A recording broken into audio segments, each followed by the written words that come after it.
fucking drunk.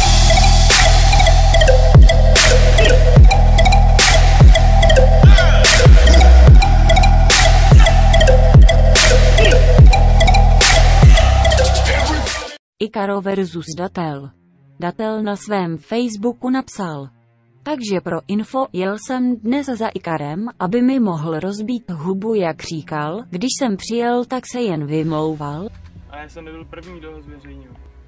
Lidi, přijde vám to jako dobrá výmluva, jo? Já jsem nebyl první, kdo ho zveřejnil. Tak jsem řekl do kamery, ať lidi nejsou čůraci jak on. To je jedno ponaučení. Nebuďte borci jenom za klávesnicí, protože pak dopadnete jak tenhle debil, že za ním. Chtěl jsem vlastně tím videem celkově říct. Jsem chtěl říct, ať jakoby si dáváte pozor to, co napíšete za klávesnicí, ať nedopadnete jak tenhle ten debil. V tu chvíli se otočil a strčil do mě. V sebeobraně jsem ho svalil na zem a držel ho tak, aby se nemohl hýbat. Tomu asi zlomilo nohu. Necekal jsem, Datel opravdu přijel a stihne mi zlomit nohu, a než bych to cekal, jsem na cestě do nemocnice, noha jak 1000 kg. American, jsem OK.